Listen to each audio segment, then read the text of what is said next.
Oh, great. Studio Trigger made another mecha anime. Like it worked out so damn well the last time. I'm sure it'll be even worse than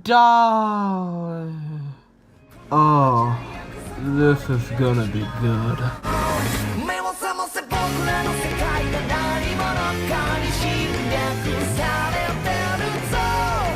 Surprisingly, SSSS Gridman is my favorite anime of the year, with a pretty good story, some great characters, some amazing action, but a debatably satisfying ending, which we'll get to later. Beyond this point in the video, it'll be all spoilers, so if you haven't watched the anime, go watch it now. My quick recommendation is that it's worth it, go watch it, it's really fun. But if you're expecting like Evangelion levels, just stop. Why?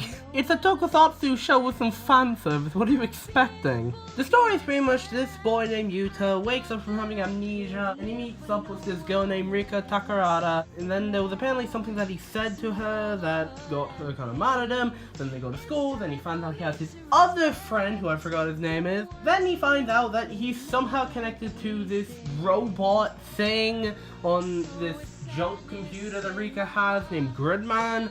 Then the rest of the show is kind of just a monster of the week with some reoccurring characters and a pretty damn good villain. Like I said, the fights are amazing, and you have these other characters that come in that apparently become attachment pods or weapons to Gridman that kind of reminded me of like Transformers, Energon, and Power Rangers. Matter of fact, this entire show has a lot of references to not just tokusatsu shows and Transformers, Energon, and Power Rangers, but also to Trigger shows and just some other pop cultural references. Like, you have kaijus, which could be considered like, you know, Godzilla, Gamera, and other shit like that. Then there's this character that looks like Okukaguri from one of my favorite animes of all time, Little Witch Academia, that is from Trigger.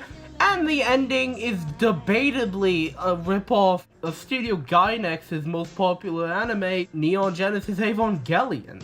And then there's also the, oh, aliens are here, which is kind of just becoming a staple of Trigger that I really don't like. I'm here to fight against the true enemy, the one that's been beneath our noses this entire time. You thought we were the bad guys, but in reality, it's aliens! What? What? You fucking what, mate? Nani? What are you, fucking morons? But why? Because Trigger! Oh, that makes sense. No, it doesn't. No, it doesn't. Another thing the show has a lot of is, fan service. I mean, you have Rikka, who has some fucking thighs. And then you also have this busty girl, Akane Shinjo, and it's pretty obvious that this is just completely for fan service. Even the creator said they wanted Rikka to have a big ass and thick thighs, and I can't blame the guy, it worked out pretty damn well. Okay, time to get into the one thing I do not like about this show, and that has to be the ending. Because in my opinion, the ending is kind of underwhelming. Either Darling the Franxx level, no, nothing can be that shit. Well, maybe I have to say, oh, when that rubbish finally ends. This ending is really disappointing, especially compared to the rest of the show, which is pretty good. And I think my biggest problem with it is how they just completely ruined Akane's character, and sort of a little bit of Rikka's.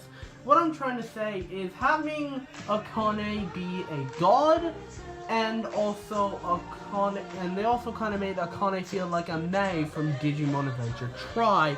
By the way, go check that video out unless you already haven't, because for some reason it's actually kind of popular. The fact that Rikka was always designed to be friends with Akane because Akane made it like that, it kills some development and some interesting character traits of Rikka, because Rikka sees what Akane's doing, but she still wants to be friends with him, and that would be a really good and interesting plot point. But then they kind of just say, oh no, it's because Akane made her like that, and it's just kind of dumb. And then with episode 12, they really ham-fisted the, hey, everyone loves Akane, she's just this great character, and I did not like that. It felt like May. It just felt so forced. It was just like, why? When she was behind the door and everyone was telling you to come out, that just completely turned me off. But luckily, that's the only thing I don't like about this. Other than that, this is a fantastic anime, my favorite of 2018.